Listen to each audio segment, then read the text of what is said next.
Hi everyone. In this video podcast, I interview my colleague Dr. Elvira Bolat, who has been an innovator in the use of generative AI at the Bournemouth University Business School, where I also work. Elvira has embedded the generative AI in the delivery and assessment of her units, with the more recent example being a fashion marketing unit to final year students. I'm in the process of embedding the use of generative AI in one of my units, and speaking to those with experience in it has been one of the ways I have used to help me plan my own unit. When Elvira agreed to share her experience with me, we thought that it would be a great idea to share this dialogue with the wider academic community. So in our conversation, we discuss her experience of planning, accessing and using AI in the teaching and assessment of her units. So thank you very much for talking to me and sharing your experience. And I just would like to know how you incorporated AI, generative AI, in your teaching. So if you can summarize how you've done it, it would be great. With generative AI, I found myself having a tool that maybe helps me, aids me, simplifies my workflows, helps me to do something interesting and kind of acts like a companion, this sort of an assistant that helps me to do things efficiently, to be honest, and in a creative way, so really advanced things. So in terms of my teaching practices, of course it started a lot with just trying to find out, what I could do differently in my class today. And, bring in last minute sort of engagement situation where I could connect with my mostly Gen Z students in a much more gamified way or much more interesting way where maybe they can comprehend topic differently. So this could be, give me some ideas how I could kind of enhance engagement in class today, or how I could integrate sort of engagement pockets within my lecture, because often, of course, lectures are more talking at students. And later on, it also developed from just thinking, okay, shall I acknowledge the elephant in the room and help students to use AI, navigate them in using AI in a manner that would benefit them in professional world, because I teach mostly business management, marketing students. And also kind of at the beginning of semester, telling students, even formally with an assessment brief and any teaching materials, that they are encouraged to experiment and use AI, and particularly within assessment, using visual tools to help them to develop creative mock-ups, sketches of the ideas, something that perhaps, in business school students will be limited because there is no expectation they will have any like art skills or anything. And what is interesting today is that with AI, generative AI tools like DALL-E or Midjourney, you can actually find that kind of design illustrator who can suddenly help you to see the images you have in your head. And I think with students, as we progress, actually, as I progress developing and helping them to navigate through, they found it so exciting. And of course, I realized that potentially that's what already is happening in marketing industry. And even perhaps in some way, students are moving further and, being much more readier for the future of industry. Fantastic. If we start with the student reaction, how did they embrace those challenges that you gave them? Did they have a lot of skills already? Where were they in terms of AI and how they reacted to it? I think, to be honest, every time I go to class And every time we have this situation, because every single class session has involvement of AI in some way or another, whether it's helping them to navigate exciting title for an infographic, helping them to think of structures and ideas, or actually visualizing things.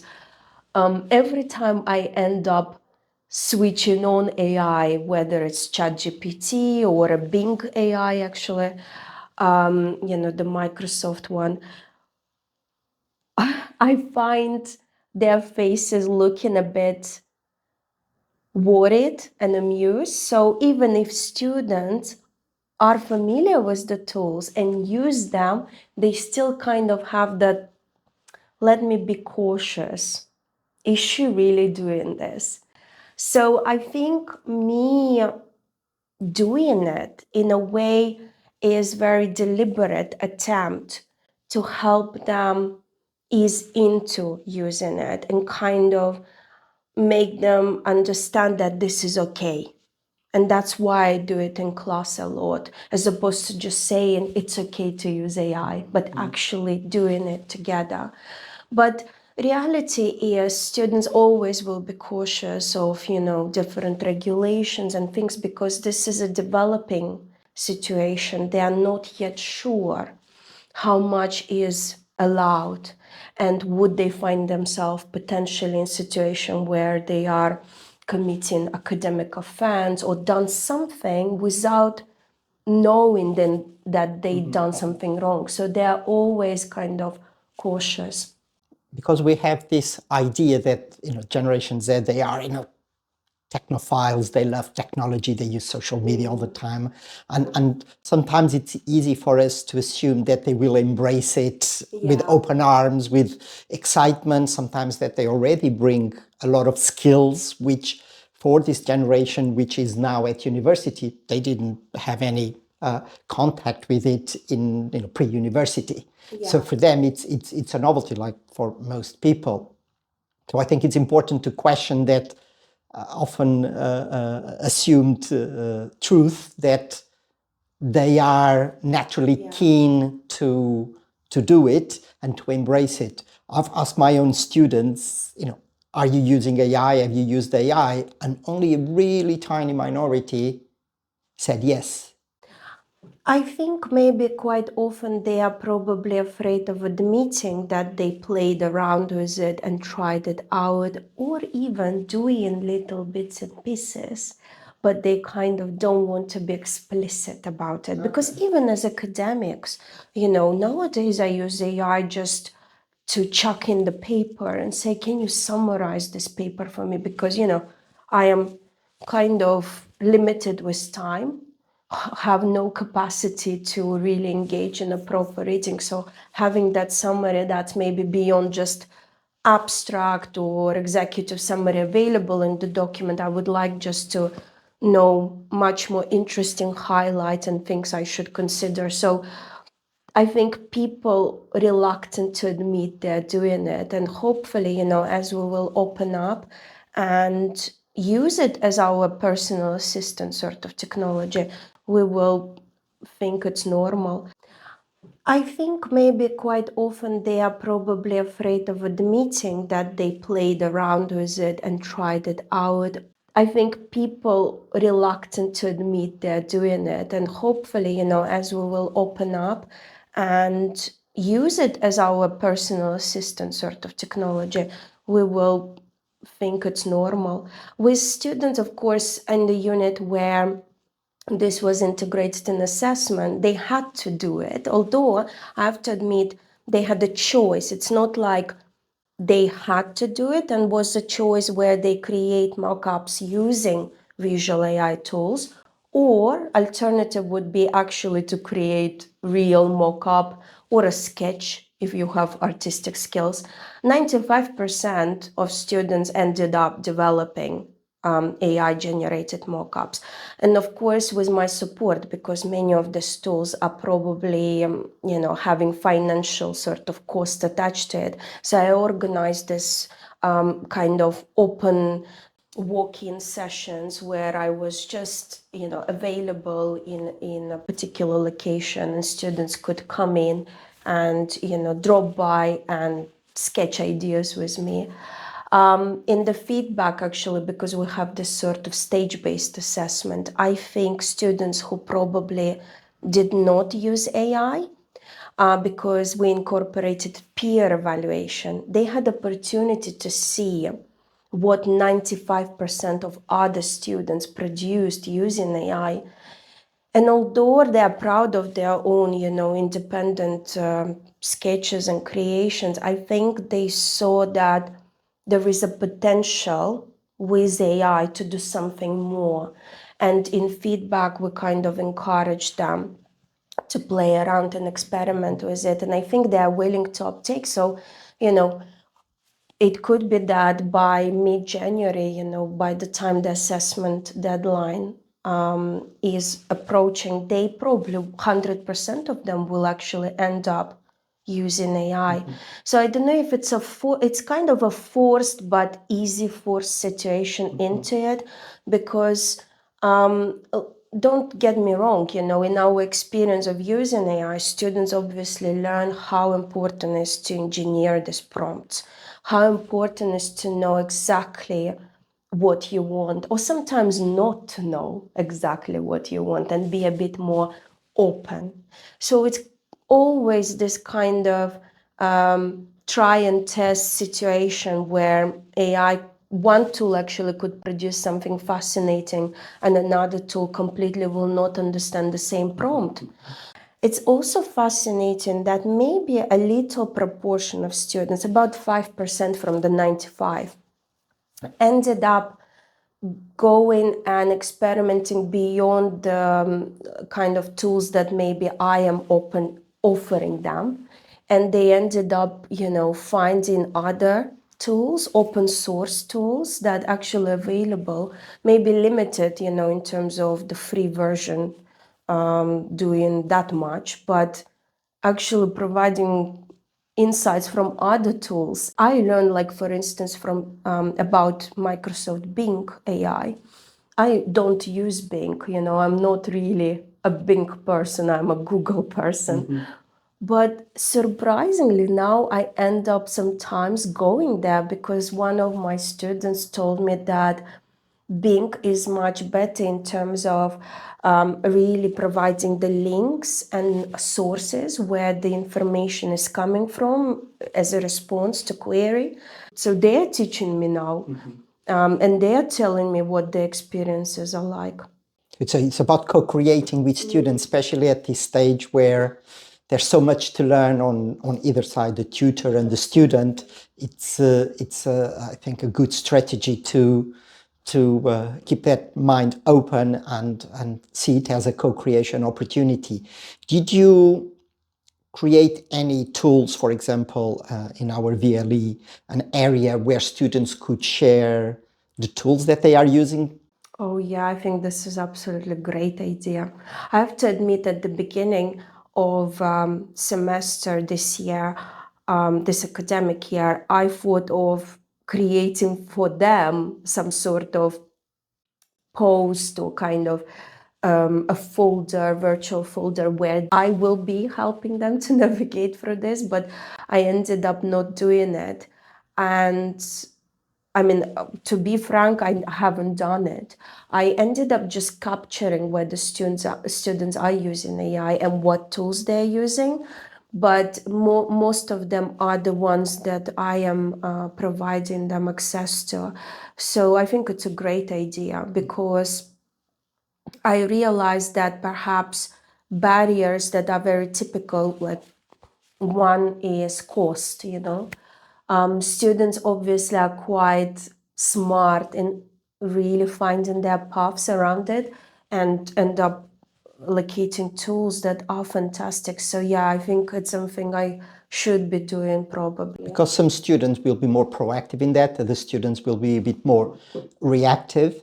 So I think it would be something that could work, but obviously we only know once we implement the idea and see how students react, because sometimes students can be quite protective of their achievements as well.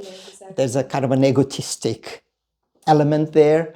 And I guess one way forward is to explain that they are not competing against each other, they are competing against the marking criteria.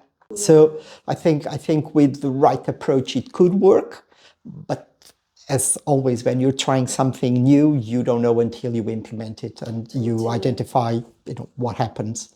Absolutely, and I think another important matter from that, transparency sort of sharing best practice would be also to encourage them to share the prompts.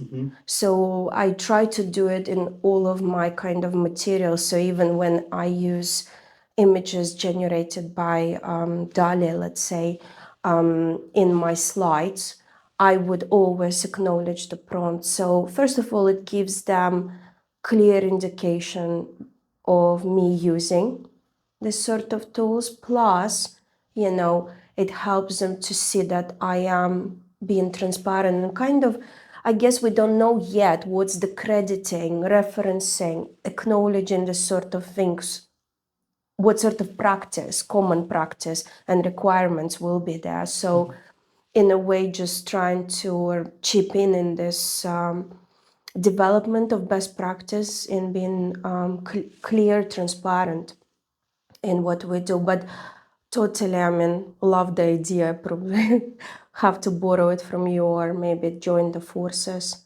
We've been talking about prompts and how to use it. One of the changes that AI brings is that in a traditional academic context, we mainly assess, or in most cases, only assess the output. There's an essay, there's a presentation, and we look at the end result. When it comes to generative AI, that perspective seems to me insufficient because a lot of the success comes from mastering the process. So you already hinted that you do focus on the process by sharing, for example, the prompts. Did you have any sessions just about prompting? How did you help them develop their prompting skills? Yeah, I actually deliberately integrated this sort of workshop in teaching plan, where obviously the idea was to actually experiment and use these generative AI tools and show how it works. But in development of that session, I ended up obviously understanding how important prompt engineering is.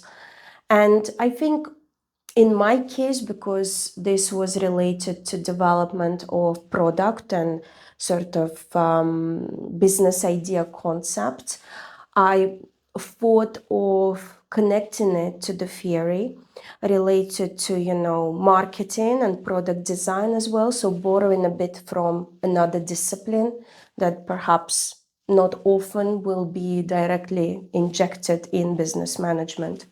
So I decided to take a lens of benefits versus features analysis, because if you start looking at benefits that consumers, users of your product will be looking for, and then you will start looking at features that can potentially deliver this, you end up going through, a list of criteria and potentially adding more details to help you describe your concept.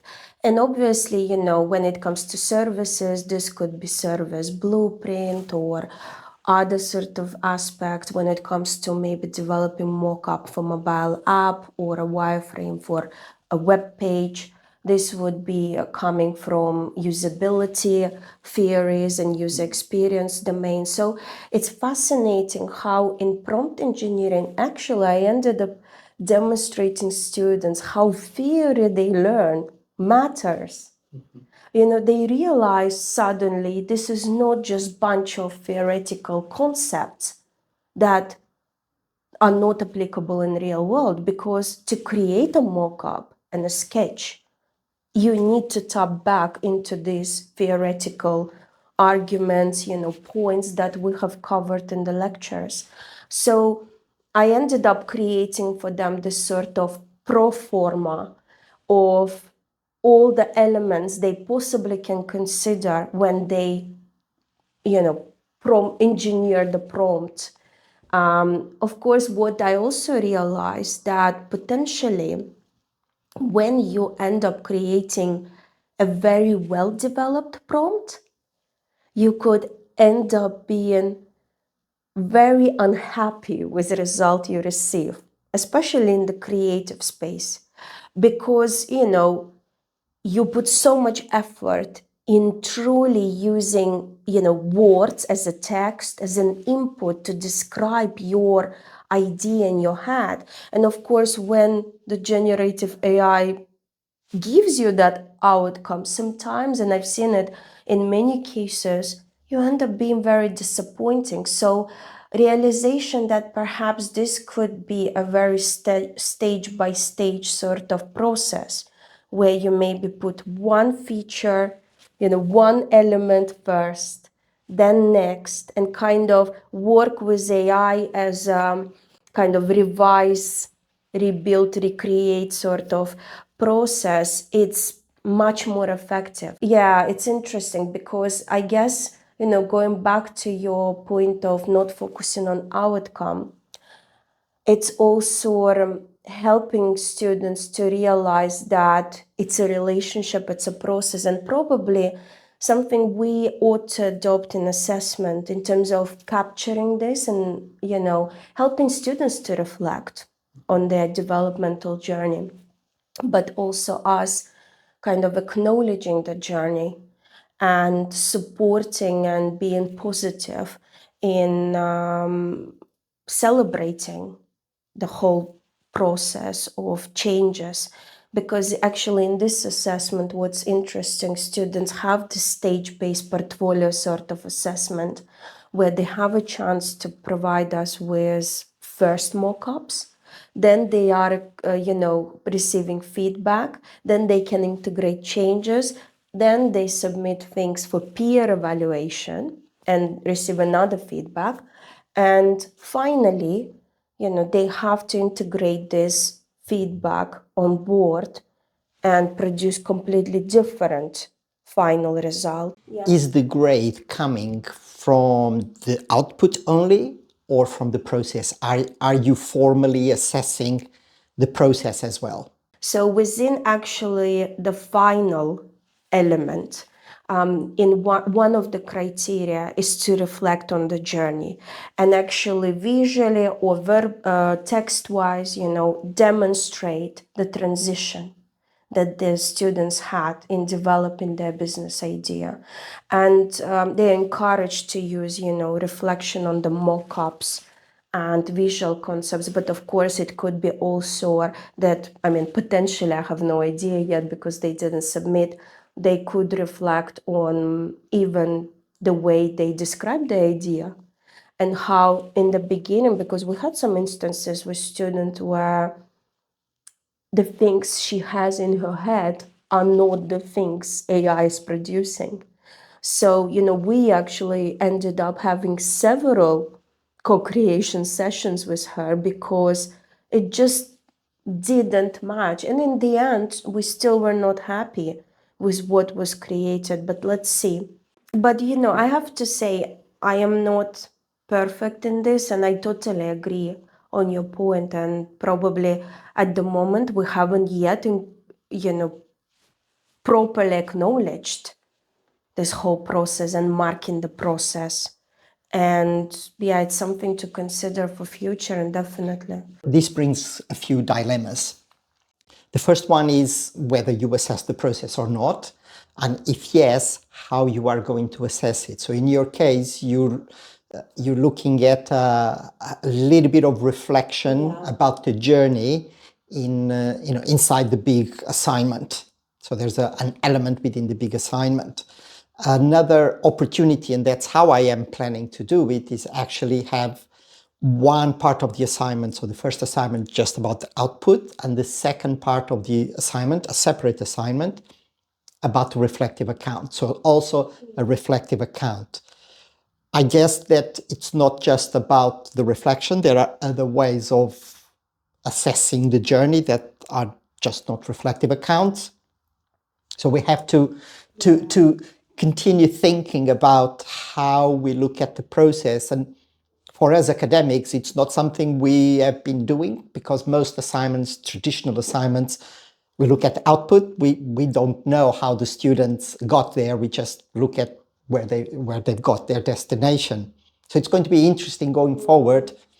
And potentially, there are opportunities to do it in class, maybe where you video document the process, or even if it's specifically related to prompt engineering, where people actually document the process they have been through, including, the time they spent, the tools they used, the all changes they made in the prompts, and obviously outcomes of these generations of different creative visuals. So that's fascinating, to be honest. That's interesting. I mean, obviously at this stage, we're probably trying just to ease people, students into this. And in my case, to be honest, I'm quite overwhelmingly encouraging them to use it, maybe sometimes desperately trying to do it. And there is a bit of resistance still. So, I mean, we're probably not yet at the stage where there's going to be part of, much more formal assessments about a skill in prompt engineering, but potentially it could be one of the marking criteria even in future.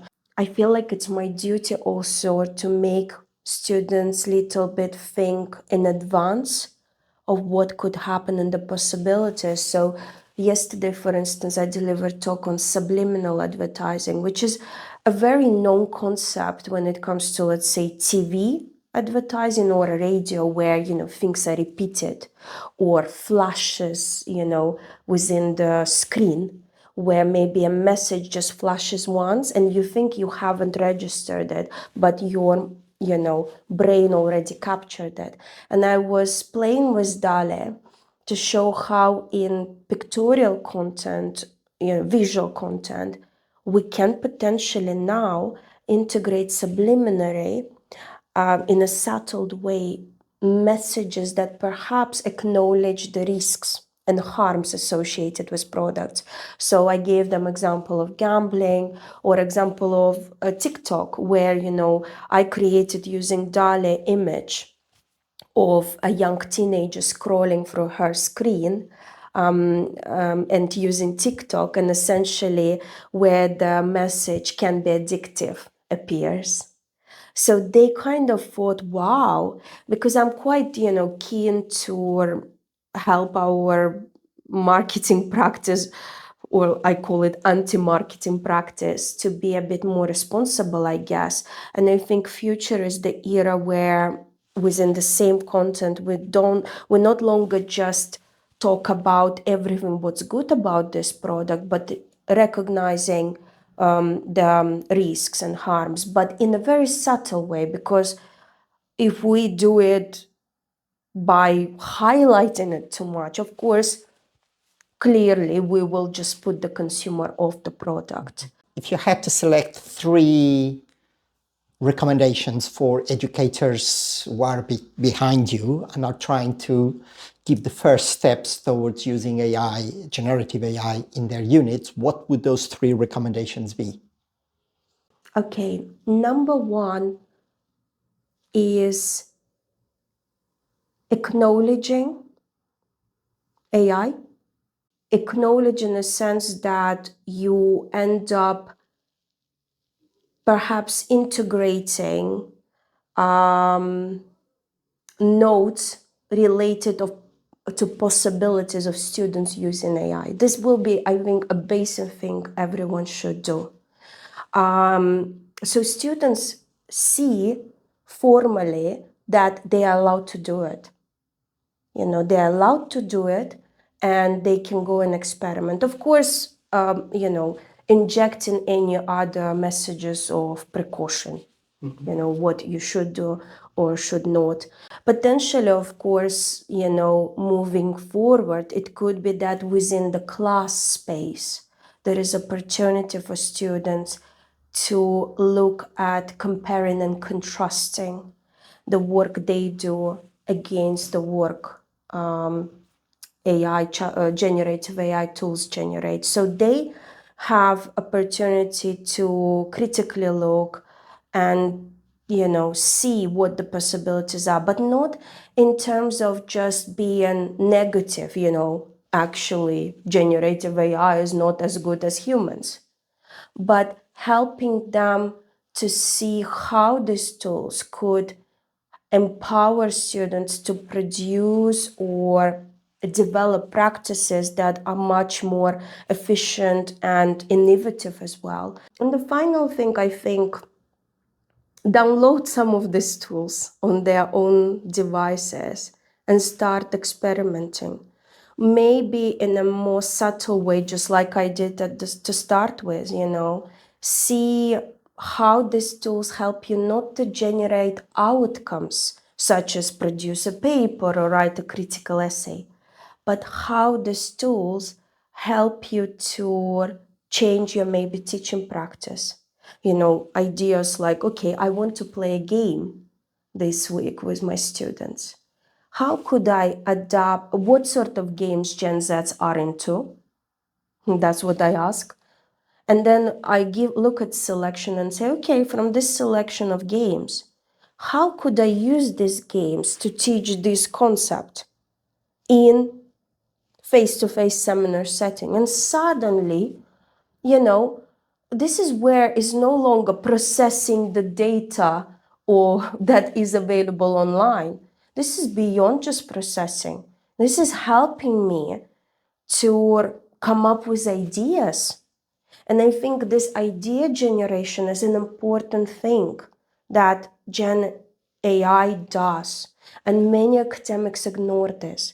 We see Gen AI as a production tool of some sort of creation of visual, creation of text. It's not. It's also idea generation tool. And that's the most powerful thing, because, being creative actually is very limited today. I mean, we live in creativity crisis sort of era, isn't it? Because we are constantly bombarded with information. We don't have enough space to kind of rest and be a bit more free from what we already know. And here you go, generative AI suddenly gives you this weird, odd, fascinating ideas. And, I guess having the courage to little bit be playful. Somebody was saying, oh, how do we adapt to Gen Z's teaching? I mean, next will be Generation Alpha. I mean, good luck with that. Generation Z, oh, we need to be playful. Here you go. Generative AI is helping you to be playful. If you got here, thank you for watching. And thank you so much to Elvira for taking the time to share her experiences with me, but also with you. And if you want to know more about the key areas of concern I was dealing with ahead of starting to use AI in one of my own units, you can watch this video. See you next time.